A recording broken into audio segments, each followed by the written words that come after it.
Magandang hapon po. Kahindik-hindik ang sinapit ng isang binatilyo sa Cagayan de Oro City. Natusok siya ng mga bakal sa construction na nabangga ng isang pickup truck. Inoobserbahan ngayon sa ospital ang biktima. Ang driver, nakaidlip daw. Pasintabi po, sensitibong mapapanood din yung video. At nakatutok si Cyril Chavez ng GMA Regional TV, 1 Mindanao.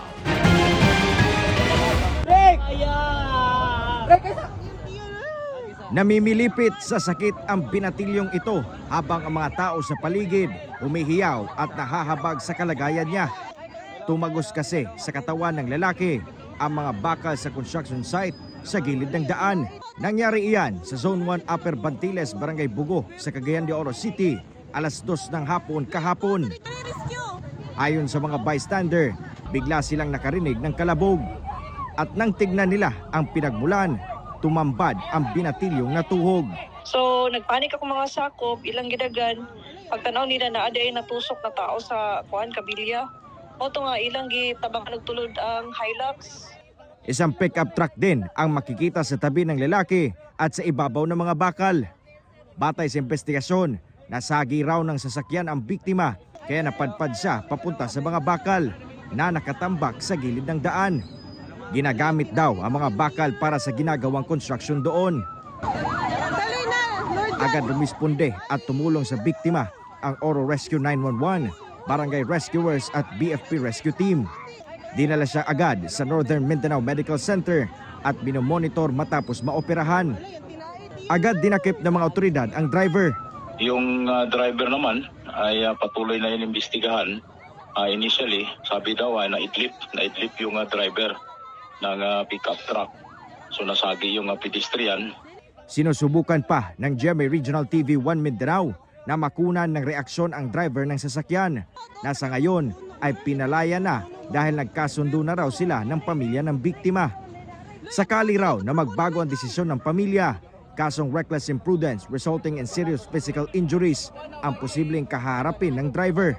So bukas o sa Lunes, ang endorse po ang Cagayan de Oro City Police Office ng appropriate case against the driver. So kung mayroon man silang agreement, doon na po sila sa office ng prosecutors. Para sa GMA Regional TV 1 Mindanao at GMA Integrated News, Cyril Chavez, nakatutok 24 oras. Kabi-kabilang sunog sa Valenzuela, ilang negosyo ang natupok gaya ng paggawa ng ice cream.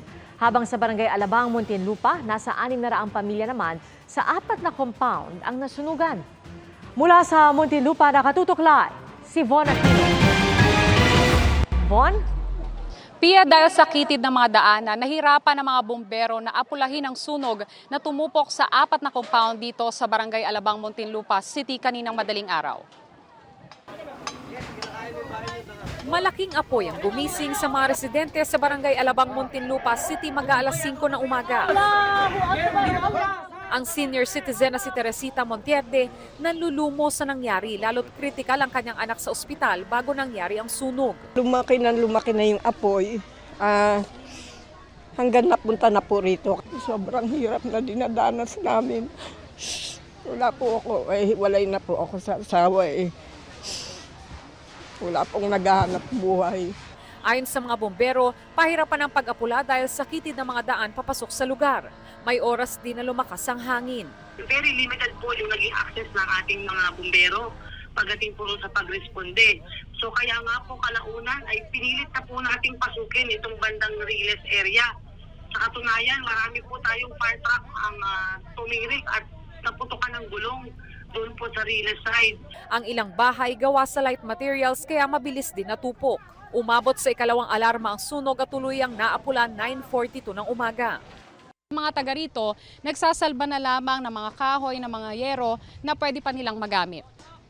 Iniimbestigahan pa ang sanhi ng sunog bagaman natukoy na ng Bureau of Fire Protection kung saang bahay ito nagsimula. Sa pagtaya ng BFP, aabot sa mahigit 700,000 pesos ang halaga ng nasunog na ari-arian. May ilang nagtamo ng minor injuries pero wala namang nasawi sa sunog. Sa pagtaya naman ng Barangay Alabang, aabot sa 500 hanggang 600 na pamilya ang apektado ng sunog. Nagamit naman daw nila yung mga fire extinguishers na pinamahagi doon sa lugar. Pero talagang napakabilis pong kumalat ng sunog kanina. Sa evacuation center sa Pedro E. Diaz High School at Alabang Elementary School dinala ang mga nasunugan. Nagkasunog din sa Barangay Marulas, Valenzuela City pasado tanghali. Isang sugatan. Base sa investigasyon, nagsimula ang sunog sa pagawaan ng ice cream. Nadamay ang 2 auto supply shop at isang dental clinic. Umabot sa ikalawang alarma ang sunog bago naapula pasado 1:00 ng hapon. Problema sa electrical mula sa mga freezer na gamit sa pagawaan ang isa sa mga tinitingnang pinagmulan ng apoy. Pinasisilip na ng Valenzuela City LGU kung may permit ang pagawaan ng ice cream. Ayon sa DZBB, walang humarap mula sa pamunuan ng pagawaan para magbigay ng pahayag. Pia, paalala ng BFP sa ating mga kababayan, kapag may sunog, agad pong tumawag sa kanilang hotline para agad silang makaresponde at maagapan pa ang sunog. Pia? Maraming salamat, Von Aquino. Kapit mga motorista dahil simula po bukas, tataas ang singil sa toll sa Muntinlupa Cavite Expressway. At nakatutok, si Oscar Oida. Maya't maya raw kung dumaan sa Muntinlupa Cavite Expressway o MCX ang freelance photographer na si Ricky. Kaya nang mabalitaan bukas tataas na ang toll dito, talagang sapul daw siya. Medyo mabigat pag lalong tumataas, oo. Ramdam naman pag araw-araw ka. Ngayon, swerte ako, hindi ako araw-araw dumadaan. Pero kung araw-araw akong dumadaan dito, I'm sure mabigat sa bulsa talaga.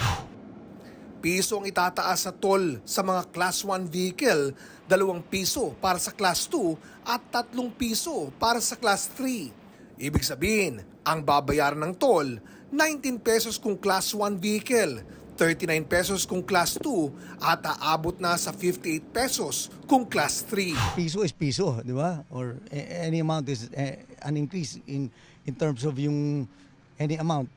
May tama rin yung sa daily budget mo.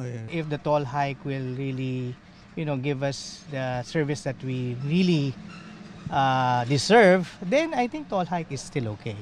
Sana hindi nila timing sa sa Holy Week kasi alam naman nila na madaming nadaan na mga motorista dito. Paglilinaw ng Toll Regulatory Board o TRB, hindi naman biglaan ang nasabing toll hike. Kung maalala ninyo, previously approved 2018 and 2020 petition last year, kung saan hinati po ang implementation nung approval nung toll rate na yon. Dapat po yan, sana minsan ang bagsak noong last year, na para hindi naman po masyadong magiging kabigatan, ay hinati po ang implementation ng toll fee adjustment. Malaki raw ang may tutulong ng dagdag na toll para lalo mapagbuti ang serbisyo sa MCX kung saan umaabot sa 51,324 ang average daily traffic ng mga sasakyan. It will enable the investor operator to properly operate and maintain itong Muntinlupa Cavite Expressway natin in accordance po with the required standards and also to introduce needed improvement and future expansion. Para sa GMA Integrated News, Oscar Oida, nakatutok, 24 oras. May 2 bagong batas na pinirmahan si Pangulong Bongbong Marcos. Kabilang dyan ang para sa mga kapos na estudyante at ang pinadaling proseso sa pagkuha ng pasaporte. Nakatutok si Jonathan Andal.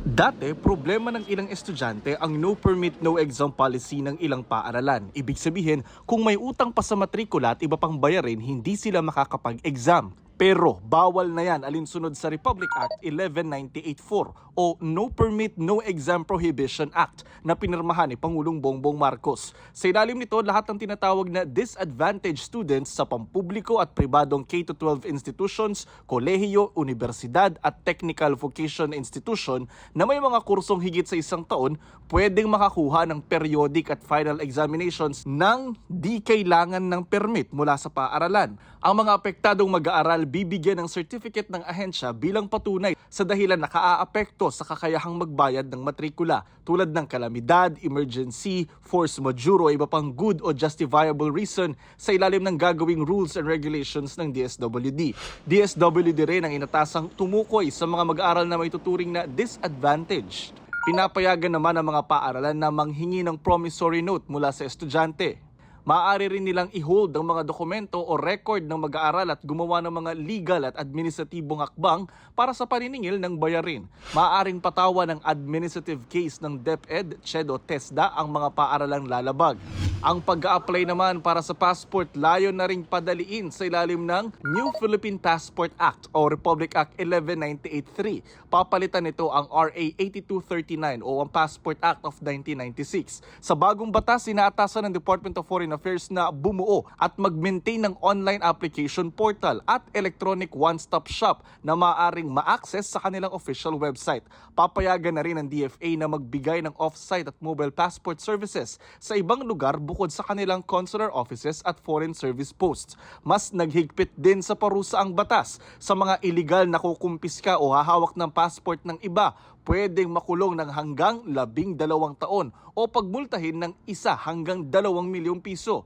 Ang parusa sa mga mamimeke o sa mali ang paggamit ng pasaporte, 6 hanggang 15 taon ang kulong at mula 100 hanggang 250,000 piso ang multa. Para sa GMA Integrated News, Jonathan Andal, nakatutok, 24 oras. Umabot sa 47.2 degrees Celsius ang heat index o damang init sa Virac, Catanduanes kahapon. Ang sa Pag-asa na sa danger level na ito, ibig sabihin, maaaring magdulot ito ng heat stroke, heat cramps at heat exhaustion. Bahagi raw ito ng init na dala ng nararanasang El Nino sa bansa. Mataas din ang heat index na naitala kahapon sa Dagupan, Iloilo, Davao City at Cotabato City. Ngayong araw po, Virac, Catanduanes pa rin ang may pinakamataas na heat index na umaabot sa 44 degrees Celsius. Binabantayan pa rin ng Angat Dam na kahit bumababa ang level ng tubig ay hindi pa rin masabi ng MWSS kung magbabawas ang pressure para sa mga customers sa Metro Manila. Ilang taga Southern Metro Manila at Cavite naman na sineserbisyohan ng Maynilad ang mawawalan ng tubig sa Huwebes. Nakatutok si Dano Tingkungko. Sa Huwebes, March 21, nakaamba ang water interruption sa ilang lugar sa Bacoor, Cavite, Las Piñas, Muntinlupa, Parañaque at Pasay. Mula 7 oras hanggang kinabukasan, depende sa inyong lugar. Ang Talon 5, kung nasaan ang car wash ni na Jericho, buong araw mawawalan ng tubig. Kaya wala silang magagawa, kundi magsara muna. Kapag wala talagang tubig, sir, hindi talaga kami makakapag-operate. Magpaparefill, kaunti lang naman yung drum. Magiging additional cost siya, plus yung sahod pa ng empleyado namin. So, malulugi kami ng isang araw. Sabi na Maynilad, bahagi ito ng huling hakbang sa pagsasaayos ng Poblacion Water Treatment Plant para makapag-operate na ang planta sa kapasidad nitong makapagbigay ng 150 million liters ng tubig kada araw. Abiso rin ng Maynilad, asahan din sa mga susunod na araw ang pagsasaayos ng mga linya ng tubig na pwedeng magdulot ng kawalan ng tubig, mga 1 hanggang 7 oras lang depende sa lugar. Samantala, ayon sa Metropolitan Water Works and Sewerage System o MWSS, wala pang pinal na desisyon sa panukalang pagbabawas ng pressure ng tubig sa Metro Manila para mapanatili ang level ng tubig sa Angat Dam. Ngayong araw, nasa 201.7 meters ang level ng tubig sa Angat Dam Reservoir na pangunahing pinagkukunan ng supply ng tubig ng Metro Manila. Mataas pa rin sa minimum operating level na 180 meters pero pababa na ayon sa MWSS. Karoon po kami ng pag-uusap with the National Water Resources Board. Pinag-usapan po namin yung 3 months na allocation po ng MWSS. Tapos sa options po natin, kailangan po natin bawasan yung pressure po. Pero wala pa pong final na decision regarding dito. Bukod sa pagsiguro sa level ng tubig sa mga dam, tinututukan na rin ngayon ng Task Force El Nino ang pagbabawas sa tagas na pinaniniwala ang milyong litro ng tubig ang matitipid. Para sa GMA Integrated News, Dano Tingkungko, nakatutok, 24 oras.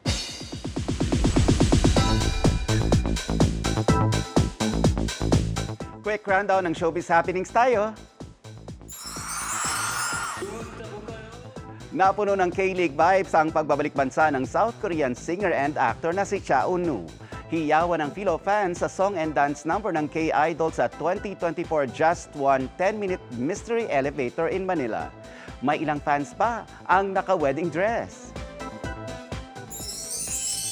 Hinatulang guilty sa sexual harassment ang Golden Globe winner at Squid Game actor na si Oh Young-soo dahil sa pang-abuso sa isang babae noong 2017. Pinarusahan siya ng 8 buwang pagkakakulong na ipatutupad sakaling lumabag ulit siya sa batas sa loob ng 2 taon. Sumasailalim din siya sa 40 oras na sexual violence treatment program. Dati nang itinanggi ng 79-year-old actor ang akusasyon at plano raw niyang umapela.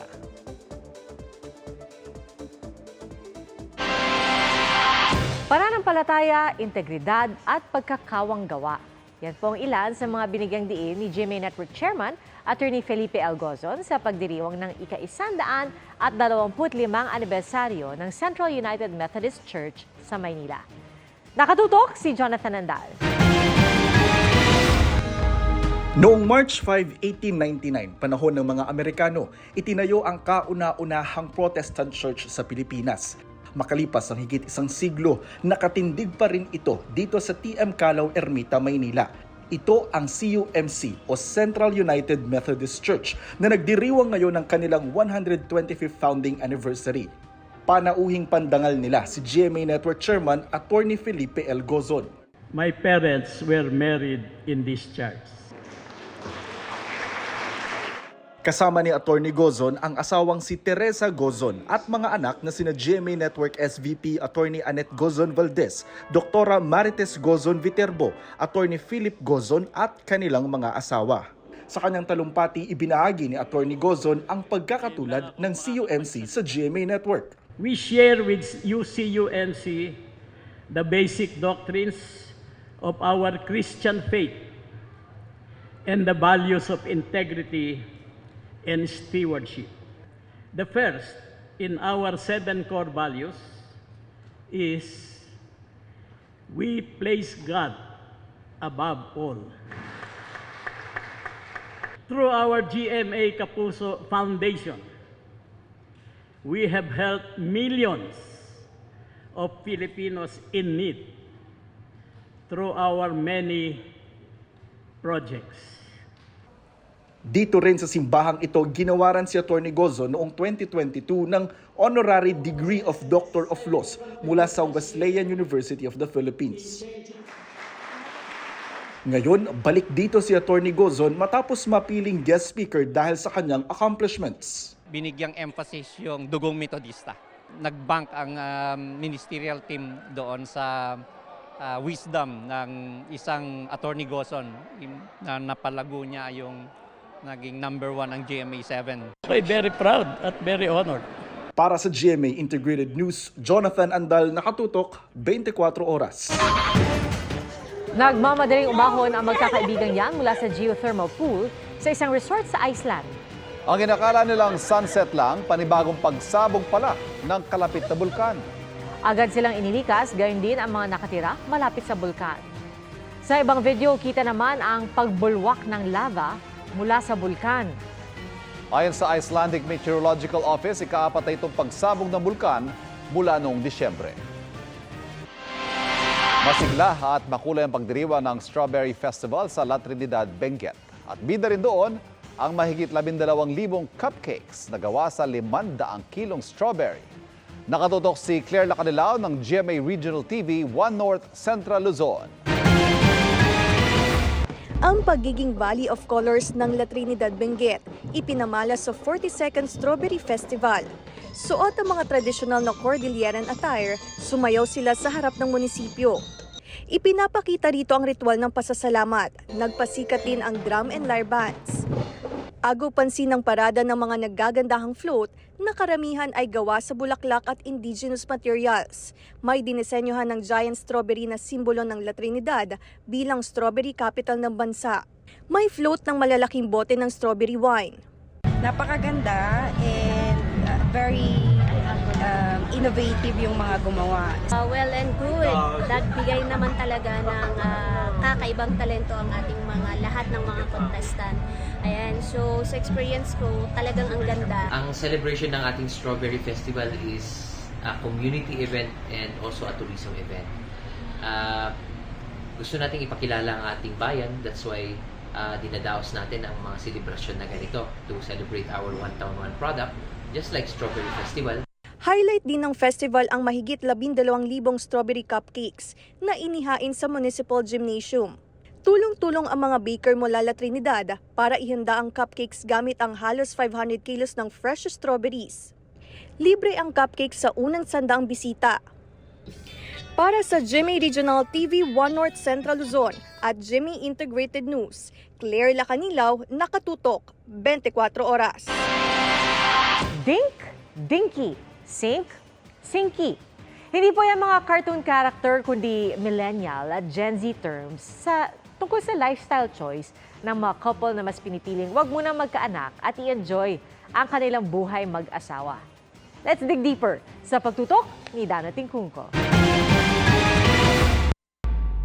Sina Dan at Danica nagsimula ang relasyon in the most traditional of ways. We had that short period of time of being boyfriend and girlfriend. Meron kaming curfew. Bawal na bawal talaga, may mga for overnight stay. Ngayon, kasal na sila. Pareho sila may trabaho. May laya ng magpasya sa mga gustong gawin. At isa sa mga napagdesisyonan nila, huwag munang magkaanak at i-enjoy ang buhay mag-asawa. In this generation, siguro nagiging wise lang ngayon yung mga millennials or Gen Z na parang if you can plan and prepare. Why not? Binibigyan namin ng value yung quality time together. Kahit na mga simpleng dates lang, it gives an impact eh. Sila ang typical na DINK o dual income no kids. Parehong may income sina Mr. at Mrs. pero mas tutok sa career at pagtaguyod ng financial stability bago magplanong magkaroon ng anak. O baka naman dinky sina Dan at Danica, dual income, no kids. Yet. Bukas pa naman daw sila sa posibilidad na magkaanak sa hinaharap. Meron ding SINK o single income, no kids. At SINKY, single income, no kids. Yet.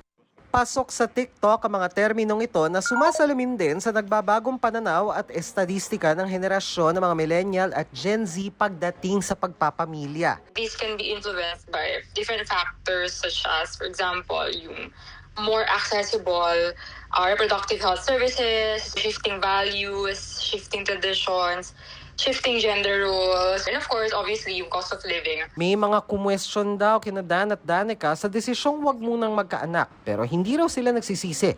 Take your time. Huwag kayo magpa-pressure sa sasabihin ng ibang tao. Hindi yung opinion ng ibang tao yung mangingibabaw sa mga decisions. Lagi yung titignan na kayong dalawa yung mangingibabaw sa mga decisions nyo in life kasi family nyo yan eh. You're building your own culture. Payo naman ng financial expert na si Francisco Colaico sa mga gaya nila, pag-usapan at paghandaan ang posibleng long-term impact ng kanilang sitwasyon. They have to define the absolute amount they need to maintain that lifestyle. And if they plan to have kids in the future, to prepare for it. Para sa GMA Integrated News, Dano Tingkungko, nakatutok 24 oras. Bayani kong ituring ang isang aso sa Davao del Norte na namatay matapos makipaglaban sa isang cobra. Ayon sa may-ari ng aso, patay na ang Belgian Malinois na si Hugo na makita nila sa kanilang garahe noong Biyernes. Katabi nito ang lasog-lasog na katawan ng cobra. Nalason si Hugo matapos makipaglaban sa ahas. Ito na ang ikatlong beses na nakapatay si Hugo ng mga ahas sa kanilang bahay. Maraming netizen ang nagpaabot ng pakikiramay at pinuri ang kabayanihan ng aso. Ngayong linggo na inaasahang aaprubahan ng Kamara sa ikatlong pagbasa ang Resolution of both Houses No. 7 o RBH 7 na layong amyendahan ng economic provisions ng konstitusyon. Ayon kay House Senior Deputy Speaker Representative Dong Gonzales, tiwala siyang makukuha ang kailangang 3/4 vote ng lahat ng miyembro ng Kamara. Almost 280 o-authored on the RBH 7. So palagay ko, I'm very positive to get that number. Sa isang panayam sa radyo, sinabi ni House Majority Leader Manix Dalipe na pwede nang ipadala sa COMELEC ang maaaprubahang RBH 7 kahit wala pa ang bersyon ng Senado. Sinusubukan pa naming kunin ang detalye nito kay Dalipe pero wala pa siyang tugon. Pero kung si Gonzales ang tatanungin, Talaga ko, we will transmit that in the COMELEC kapag na-aprobaan na ng Senado yung RBH nila po. The same RBH naman, I think wala nang BICAM, wala naman yan pinagbago. Kung makukuha naman nila yung 3/4 votes in 18 votes in the Senate, palagi ko wala na pong problema yan. si Senador Amy Marcos tutol na idiretso sa COMELEC ang RBH 7 ng Kamara. Lahat ng pamamaraan para pamadaliin at hindi dumaan sa Senado ay ginagawa. Pero sa palagay ko, sa una't dulo niyan, kinakailangan sumunod tayo sa saligang batas at sa batas. Sa Senado, walang masyadong naniniwala na yung economic provisions ang pinag-aaksaya ng panahon. Ang iniisip natin, ng taong bayan pati, hindi lang ang senador, talagang political revisions ang gustong habulin. Ngayon, yung political revisions, bakit hindi na bulat-latin? Magpakatotoo ka, sister, yun ang akin. Di, pag-usapan na kung papag-usapan, ang problema nun, kesa sa kinukubli natin. Tanong naman ni Senate Minority Leader Coco Pimentel, bakit dadalhin sa COMELEC kung wala pang bersyon ng Senado? Gayunman, premature pa raw magkomento rito dahil hindi pa nagkakasundo ang Kamara kung ano talaga ang gagawin nila. Nasa komite pa rin ang panukalang charter change sa Senado dahil maghihiring pa ang mga senador sa iba't ibang probinsya. Para sa GMA Integrated News, Mav Gonzalez, nakatutok, 24 oras. Binigyang linaw ni Julian San Jose at Raver Cruz ang usap-usapan online tungkol sa kanilang live stream kahapon. May mga nag-post sa X ng malisyosong atake sa ikinilos ni Raver. Nagsorry si Raver kung may na-offend siya at sinigurado niyang hindi niya magagawang saktan si Julie. Sinabi naman ni Julie na below the belt ang mga pag-atake kay Raver. Sa interview ng GMA Integrated News, nilinaw ni Raver na hyperactive siya bago sumalang sa live stream, habang mababa naman ang energy ni Julian.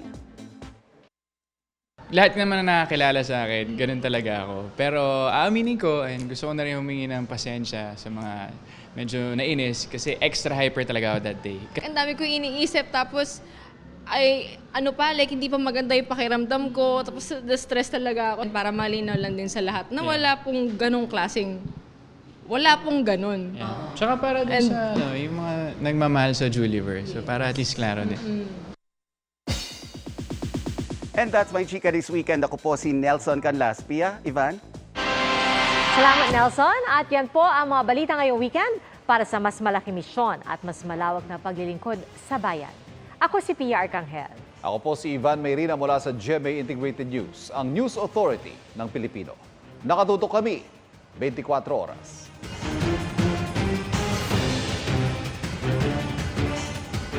Magandang balita mga kapuso, kahit ano pa man ang oras, mapapanood ang 24 Oras Weekend at iba pang newscast sa youtube.com/GMA News. I-click lamang ang subscribe button. Sa mga kapuso abroad, maaari po kaming masubaybayan sa GMA Pinoy TV at www.gmanews.tv.